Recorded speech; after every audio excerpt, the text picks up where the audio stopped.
প্রণালী হল দুটি নদী বা সমুদ্রের সংযোগকারী সংকীর্ণ জলপ্রবাহ বা ধারা। আজকে আমরা কিছু প্রণালী সম্পর্কে জানব।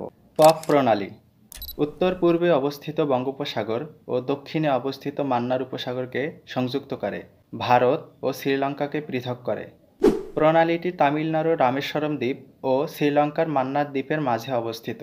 উত্তর শ্রীলঙ্কার বাণিজ্য কেন্দ্র জাফনা বন্দর এ প্রণালীতে অবস্থিত।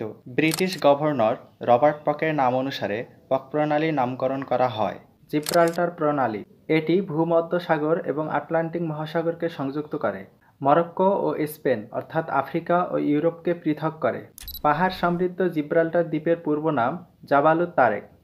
জিব্রাল্টার প্রণালীর অবস্থান ইউরেশিয়ান ও আফ্রিকান প্লেটের মিলনস্থলে। হরমুজ প্রণালী এটি ওমান উপসাগর ও পারস্য উপসাগরকে সংযুক্ত করে। ইরান ও ওমান অর্থাৎ আরব উপদ্বীপকে পৃথক করে। পৃথিবীর মোট জ্বালানি রপ্তানির 5 ভাগের 1 ভাগ এই হরমুজ প্রণালী দিয়ে হয়ে থাকে। মধ্যপ্রাচ্যের দেশগুলো থেকে তেল রপ্তানির এটি একমাত্র রুট হিসেবে ব্যবহৃত হয়। প্রণালীটির সংকীর্ণ অংশে ইরান ও ওমানের দূরত্ব মাত্র 21 কিলোমিটার।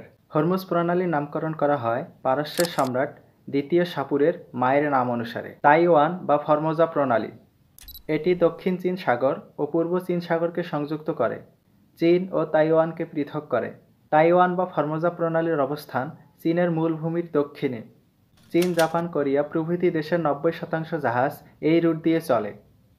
পর্তুগিজ নাবিকেরা বর্তমান তাইওয়ান দ্বীপের নাম দিয়েছিল ফরমোজা। ফরমোজা অর্থ সুন্দর।